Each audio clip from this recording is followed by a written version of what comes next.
Welcome to another Tubi Horror Tuesday. I am your host, Kevin Lucia. We're here on House of Shadows and Ink, and I have an apology. I missed last week.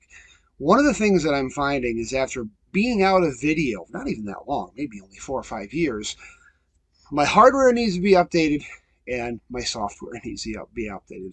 Hardware, we started updating it. Hopefully this camera is a little bit nicer. Next is a laptop. Next is some software, some new software. So we're just kind of doing it piecemeal. So anyway, apologize for missing out on last week. All right. So before we get into our videos, a couple things. So I started having people offer comments about what videos, movies I should watch on Tubi. And what I offered was free signed copies of my latest Caretaker of the Dead. What I will need, first of all, is those two folks that messaged me or posted comments in the last video. I need your snail mails so I can mail you my book. If you need my email, that's great. Contact me through YouTube. But anyway, I'll need your snail mails to get you those books. Also, too, another thing about the recommendations. I'm not going to take recommendations until I fulfilled my recommendations. So I only watched one of the recommendations.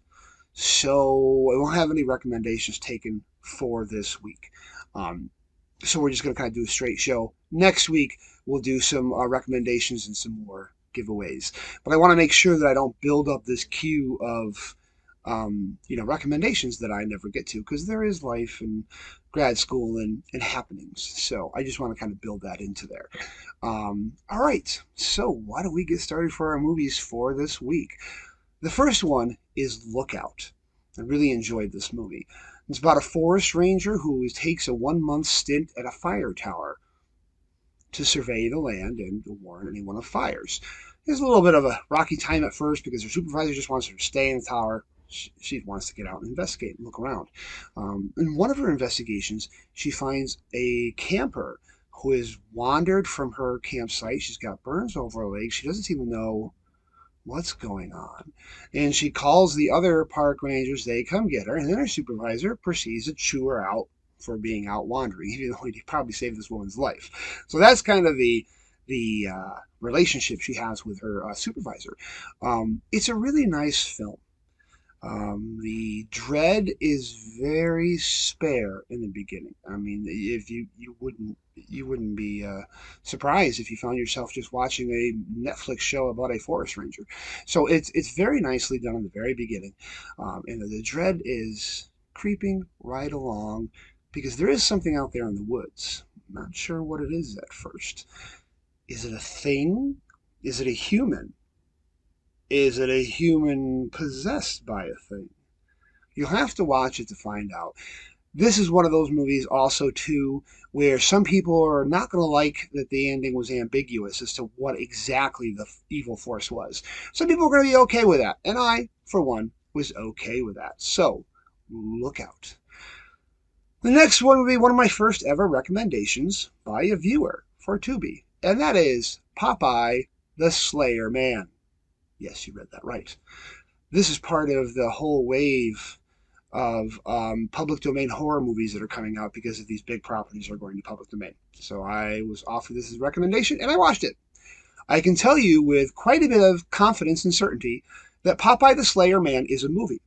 There are actors. They have lines. They have sets. They have costumes. They have special effects score, which actually I do have to say I like their special effects score. It was good. Very nice. There's a little bit of a story here. A story about Popeye the Sailor Man who roams the docks in the old closed down spinach factory, killing anyone who comes in his domain. And of course, you got a group of college students who are doing a project for an urban legend class, so they decide to go out there and they get mixed up in all the shenanigans. Now, is it a good movie? Production value is not bad. It's not cheaply done necessarily. But it's kind of like what Jeff Goldblum said in Jurassic Park. You were so concerned about whether or not you could. You never thought about if you should. So maybe that happened somewhere along the line with this movie. It's moderately entertaining. It's a good movie for guys hanging out, friends hanging out, and just relaxing and chilling, and you want to have a lot of fun. Or if it's like 3 a.m. in the morning and you're super, super bored and you want to watch something that you're not going to remember the next day, that's it. Popeye the Slayer Man. There's a little subplot in there about radiated, contaminated spinach, and that's why the factory closed down. And Olive Oil was a worker there who was also the whistleblower. And this is apparently what has turned him all twisted because his wife disappeared after she broke the news, and he's been eating irradiated spinach this whole time. Anyway, it is what it is, and he is what he is. Popeye the Slayer Man. Our next film, Never Blink. I really wanted to like this film. I really, really did. A research institute is studying the brain, want to map it. And they have this theory that our brains are multidimensional, that they can connect to other dimensions, but only when our eyes shut, when we blink. So they have been tasked with trying to uncover this other dimensional world that occurs apparently behind our eyelids when we blink. And I won't go into all the technical details. You know, they've got helmets, little cameras, sensors, all sorts of things. They've got willing and somewhat unwilling subjects. I guess my biggest thing with this movie is I don't know if it hangs all together. I don't know if the conceit works. I like it to a certain extent, and obviously with this movie you get the classic motif of scientists messing around with something they shouldn't. Start poking around another dimension, something's going to come through, right? And that's what happens here. But it was, I liked it. Put it this way, it's not a waste of time to watch it, I don't think. I just, at the end of the day, I really couldn't make up my mind whether or not the whole thing hang together. But anyway, Never Blink. Our next one is Quantum Devils. This was kind of a wild ride. This rich old guy in a wheelchair invites all these brilliant minds and also people with some like seedy stuff in their past to come together because they're going to conduct a scientific ritual to pierce the quantum realm. And of course they do pierce the quantum realm, and it's not good. Now, first of all, a couple trigger warnings. There's a few sex scenes in this, and one of them's pretty weird. So, I mean, not anything that you wouldn't find in a low-rent Skinamax movie. But anyway, just to let you know, there's a little weirdness there. Is this a good movie? I will say this. I enjoyed the special effects, and I enjoyed the Lovecraftian overtones, the idea that we're piercing into the quantum realm. Although every time he said quantum realm, I really expected Paul Rudd to rock on the screen, but he didn't. So, missed opportunity there, Marvel. Anyway, it was a good movie. I enjoyed it. Again, I always appreciate that Lovecraftian, we're messing around with our dimension and something comes through. In this case, there's something a little more insidious going on. We find out that this old rich guy has made a bargain. And he's made a bargain with one of the old ones, who love the design of the old one, but he might as well be wearing a sticker on his chest that says, "Hi, my name is Cthulhu." Because that's basically what he looks like. But it's an impressive design. I'm not going to not knock it. It's just, you kind of, those of us that are more versed in horror, we see this thing rising up and standing up and all the wiggling snakes coming off his face. And you're just like, oh, look, Cthulhu's here. Anyway, this guy has made this pact so with his elder god for power. So our folks who are involved in this little experiment don't know what they've signed up for. At the end of the day, I enjoyed this movie. I did. It went some places I wasn't expecting it to, and it was acted decently enough. So I really enjoyed this film. So, Quantum Devils. My next film is The Possession of Hannah Grace. Now, I really enjoyed this film. It was kind of like a lower tier autopsy of Jane Doe. We start the movie with an exorcism that goes wrong. Terribly wrong. We don't really know the person's name, although they keep calling her Hannah. So we're assuming this is the Hannah that's being possessed.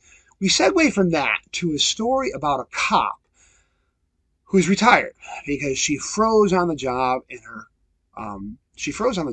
her partner got shot. So, excuse me, pardon me. So she's taking a new job as a mortuary assistant or a mortician in a hospital morgue. But, when it comes to forensics and things like that and the stuff she has to do, it feels like a sideways step from being a cop. It's not really. And she's, of course, working the night shift all by herself with all these dead bodies. And then one day, this dead body comes in, unidentified, found alongside the road, partially burned, hacked up, scarred. It's a young girl. We're probably all going to recognize this young girl. Shortly after, strange things start happening, lights flickering, things moving around, workers disappearing. So you can guess that whatever possessed Hannah Grace, we don't ever really find out why she's alongside the road. Although a character does come toward the end that clarifies things for us a little bit. But like I said, it's kind of like a lower Autopsy of Jane Doe. It's not as good as that, but it's still a good film, and it captures that eeriness of a morgue very well. And basically the idea is whatever possessed Hannah Grace, even though the physical body, the vessel, is dead, it's still possessed by something. So it's a good flick. I really enjoyed this. So I'm just going to throw another one in there just for the heck of it. And that is Destroy This Tape. Destroy This Tape is another one of those movies where I really, really wanted to like it. I really did. This starts off like a found footage film, but these college kids are going out to a cabin. We've never seen that before. And they're making this videotape to celebrate their friend who's going on. So they're kind of like a birthday gift because their friend's going on a trip and they want him to have this video to remember him by. Things go wrong. Someone gets sick, starts throwing up. Someone gets slashed. They start running in panic, and then suddenly the whole tape goes to static. And we come to present day where a writer is interviewing one of the mothers of the children, and she let him watch the tape. And he is a writer who is again kind of like in an echo. He almost seems like a Stephen King character in a little bit. It's kind of like an echo of Mike Enslin in 1408. Used to be a bestseller. Now he's writing true crime or true expose or chilling murder. He's writing those type of books now.